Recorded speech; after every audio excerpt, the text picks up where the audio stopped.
নমস্কার শ্রোতা বন্ধুরা, আপনারা শুনছেন রহস্যের সমাহার, গল্পের ঠিকানা, গল্প শোনার বাহানা।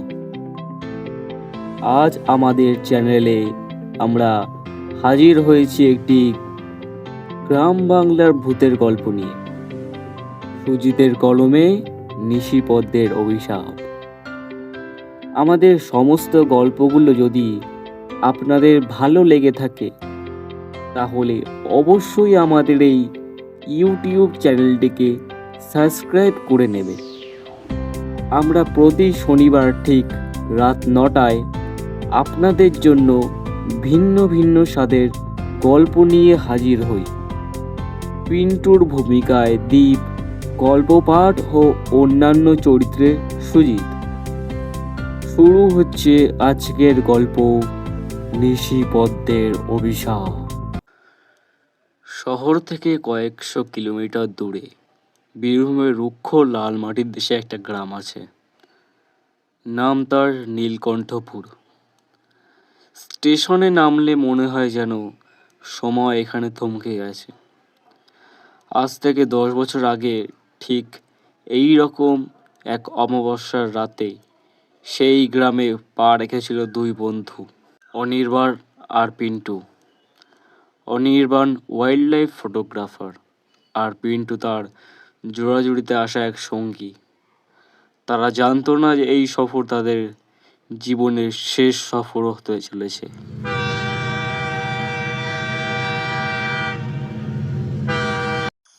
পিন্টু, ক্যামেরার ব্যাগটা ঠিক করে ধরতো। আর কতক্ষণ বসে থাকবি? দেখ স্টেশনটা কেমন জনশূন্য। অনি, আর মনটা যেন কেমন কুড়বাইছে রে। স্টেশনে একটা আলো নেই, কোনো মানুষ নেই, এমনকি ওই যে দূরে একটা বুড়ো বসে বিড়ি খাচ্ছে, ওনার চোখের দিকে তাকিয়ে দেখ, মনি দুটো যেন স্থির।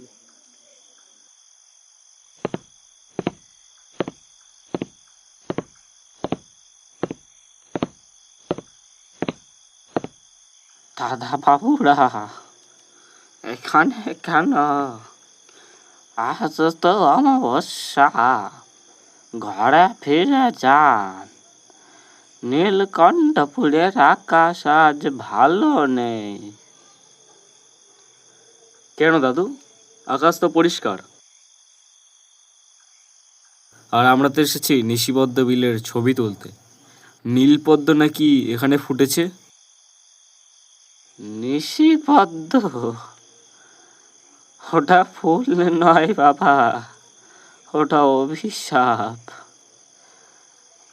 100 বছর আগের জমিদার বাড়ির অভিশাপ।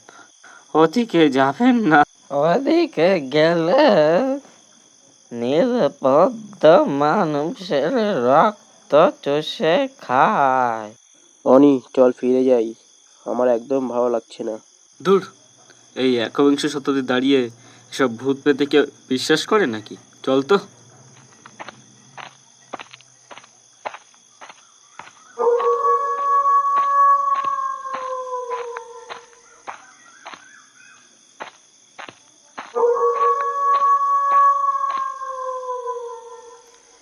গ্রাম পার হয়ে দুপাশে ঘন জঙ্গল, মাঝে একটা সরু মাটির রাস্তা।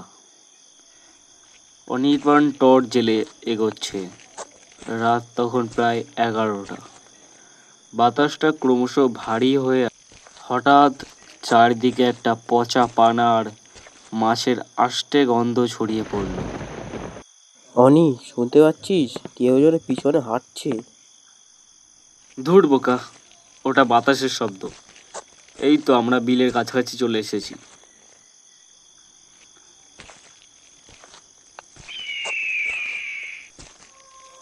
অনি, থাম না একটু, আমার বুক টিপ টিপ করছে রে। ওই স্টেশন মাস্টার বুড়োটা ঠিকই বলেছিল, এই রাস্তা কেমন যেন ঠান্ডা, শরীরের ভেতর দিয়ে হিমস্রোত বয়ে যাচ্ছে। ধুর বোকা, শরীরের ভেতর ঠান্ডা লাগছে কারণ এখানকার হিউমিডিটি কম আর গাছপালা বেশি। আর বুক ধীপ ধীপ করাটা তোর বিশ্বাসের ভুল। তুই মনে মনে ভূত ভাবছিস, তাই অ্যাড্রিনালিন ক্ষরণ বাড়ছে, এতে হার্টবিট বেড়ে যায়। Pure science. না রে অনি, এটা সেটা নয়। তুই দেখলি না স্টেশনে ওই লোকটার চোখের মণিগুলো কেমন বাটার মতো সাদা? আর সে বলল নিশিপদ্ম নাকি মানুষের রক্ত চুষে নেয়। শুনেই আমার গা হাত পা ঝমঝমা করছে। এখন বলছি ফিরে চল। পিন্টু, তুই কি জানিস নিশিবদ্ধ আসলে কি? ওটা হলো এক ধরনের রেয়ার অ্যাকুয়াটিক প্ল্যান্ট, যা রাতের বেলায় বায়োলুমিনেন্সের জন্য আলো ছড়ায়, ঠিক জোনাকি পোকার মতো। আর এই বুড়ো হাবড়াগুলো হলো গ্রামের লোক, এদের কাছে বিজ্ঞানের কোনো ঠাঁই নেই, সব কিছুতেই এরা অলৌকিক খুঁজে পায়। তুই সব কিছুর বিজ্ঞান নিয়ে মাপতে যাস, কিন্তু কিছু জিনিস থাকে যা আমাদের বোঝার বাইরে। ওই রাস্তা দিয়ে আসার সময় দেখলি না, এক কালো বিড়াল আমাদের পথ কাটলো। তারপর থেকেই দেখ আমার টর্চের আলো কেমন যেন কাঁপছে। বিড়াল পথ কাটলে কি হয়? মানুষ তো বিড়ালের পথ কাটছে প্রতিনিয়ত। আর টর্চে আলো কাঁপছে কারণ ব্যাটারিতে ফাঙ্গাস ধরেছে এখানকার স্যাঁতস্যাঁতে আবহাওয়ায়। আর তুই শোন, আমি ফটোগ্রাফার, আমায় বিরল ফ্রেম ক্যাপচার করতেই হবে। নিশিপর্দর ছবি যদি বড় কোনো ম্যাগাজিনে যায়, আমাদের ভাগ্য ফিরে যাবে। টাকা পয়সা দিয়ে কি হবে যদি প্রাণটাই না থাকে? আমি শুনছি এই নিশিরাতে বেলা নাকি নিশিপদ্ম একটা মুরগির মতো ডাক দেয় আর মানুষকে মোহিত করে জলের নিচে টেনে নিয়ে যায়। মুরগির মতো ডাক? পিন্টু, তুই সিরিয়াসলি এগুলো বিশ্বাস করিস? শোন, জলের তলায় জমে থাকা মিথেন গ্যাস যখন বুদবুদ হয়ে উপরে ওঠে তখন এক ধরনের শব্দ হয়। আর তুই যে আলোর কথা বলছিস ওটা আসলে আলেয়া, কোনো। অনি, থাম, চুপ করো। কি হলো, আবার কি দেখলি?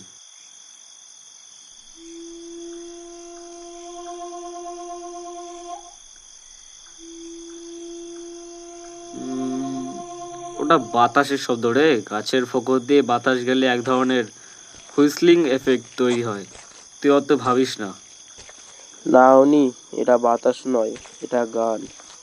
এমন যেন মনকে টেনে নিয়ে যাচ্ছে। অনি, আমার পা দুটো যেন মাটিতে গেঁথে গেছে। আমি আর এগোতে পারবো না।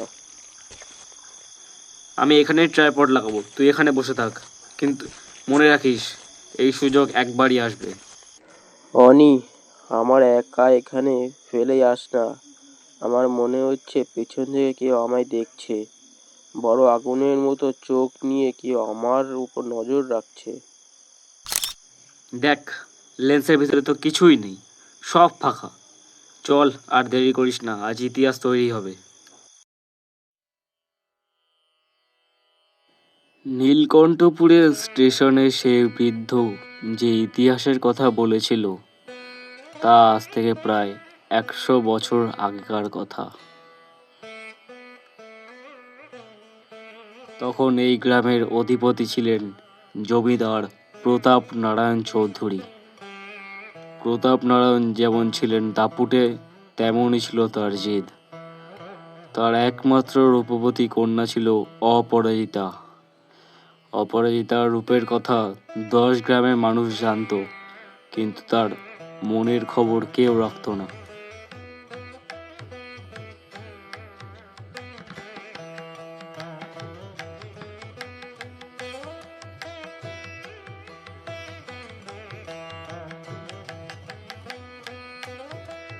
অপরাজিতা ভালোবেসেছিল গ্রামের এক স্কুল মাস্টারের ছেলে বিমলকে, কিন্তু প্রতাপ নারায়ণের কানে যখন সেই খবর পৌঁছালো, তিনি বিমলকে মিথ্যা চুরির অপবাদে লোক দিয়ে বিলের ধারে পিটিয়ে আধমরা করে জলে ফেলে দিলেন। বিমল, তুই কি জানিস এই জমিদার বাড়ির সীমানায় পা রাখা মানেই মৃত্যুকে আহ্বান করা? জমিদার মশাই, আমি আমি শুধু অপরাধীকে ভালোবাসি। আমাদের ভালোবাসা পবিত্র।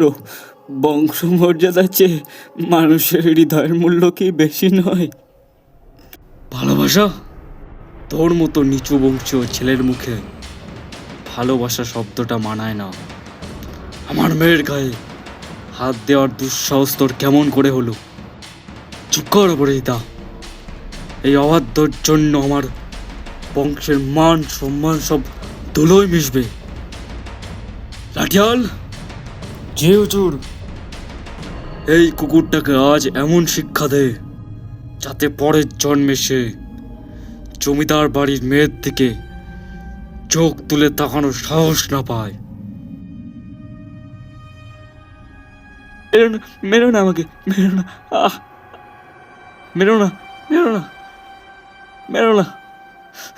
ক্ষমা করে দিন জমিদার মশাই, ছেড়ে দিন, ছেড়ে দিন জমিদার মশাই, ছেড়ে দিন, ছেড়ে দিন। অপরাজিতা, অপরাজিতা বাঁচাও, ছেড়ে দিন, ছেড়ে দিন জমিদার মশাই, ছেড়ে দিন। জমিদার মশাই ছেড়ে দিন, ছেড়ে দিন, ছেড়ে দিন। ও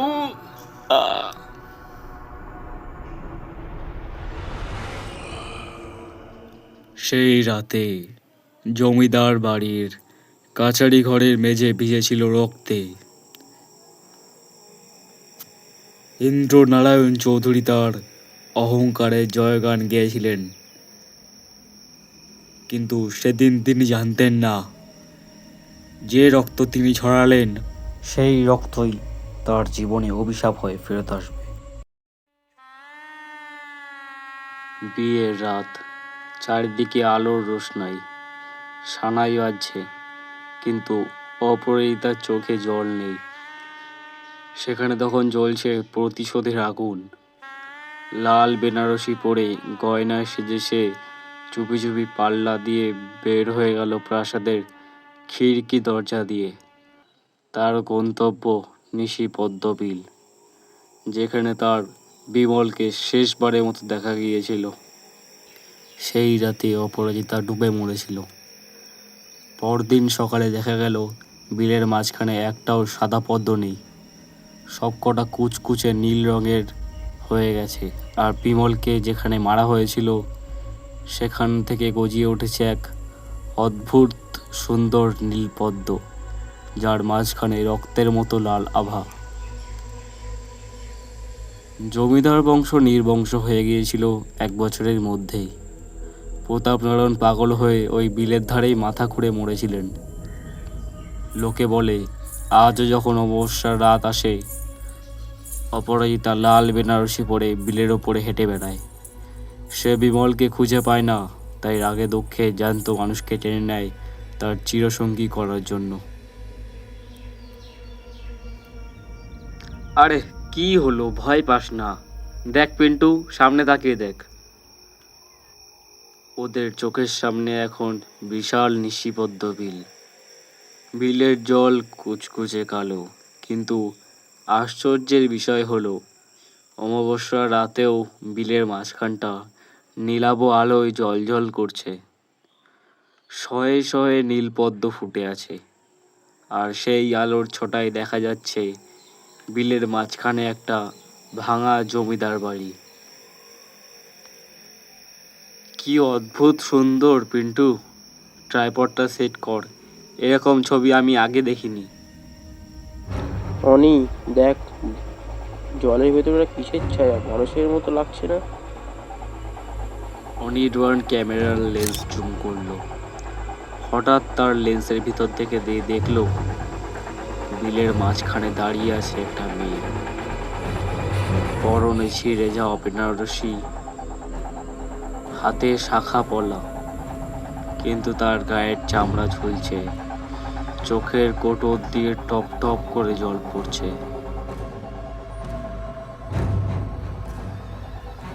পিন্টু, ক্যামেরা ছেড়ে পালা, এটা কোনো মানুষ নয়।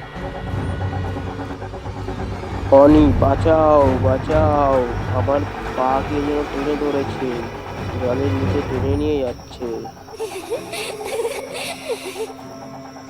পরদিন সকালে যখন গ্রামের লোকজন বিলের ধারে এলো, তারা দেখলো দুটো দামি ক্যামেরা জলের ওপর ভাসছে, আর বিলের পাড়ে পড়ে আছে অনির্বাণের শার্টে একটা বোতাম। কিন্তু না অনির্বাণ না পিন্টু, কারোরই হদিশ পাওয়া গেল না। আশ্চর্যের বিষয় হলো সেই বছর বিলে আগের চেয়েও দুটো নীলপদ্ম বেশি ফুটেছিল। গ্রামের লোক বলে ওইগুলোই দুই অভাগা ছেলের প্রাণ। আজও নীলকণ্ঠপুরে স্টেশনে সেই বৃদ্ধ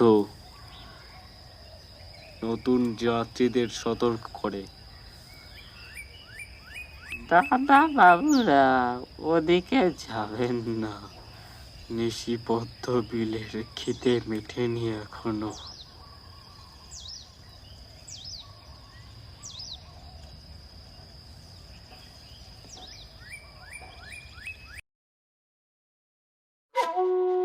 এতক্ষণ আপনারা শুনছিলেন সুজিতের কলমে গ্রাম বাংলার একটি ভূতের গল্প, নিশিপদ্মের অভিশাপ।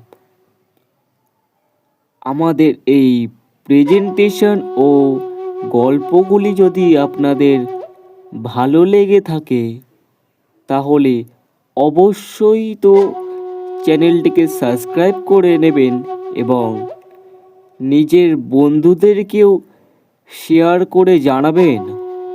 আমরা প্রতি শনিবার ঠিক রাত 9টায় আপনাদের জন্য ভিন্ন ভিন্ন স্বাদের গল্প নিয়ে হাজির হই। তাহলে সবাই ভালো থাকবেন, সুস্থ থাকবেন আর শুনতে থাকবেন রহস্যের সমাহার।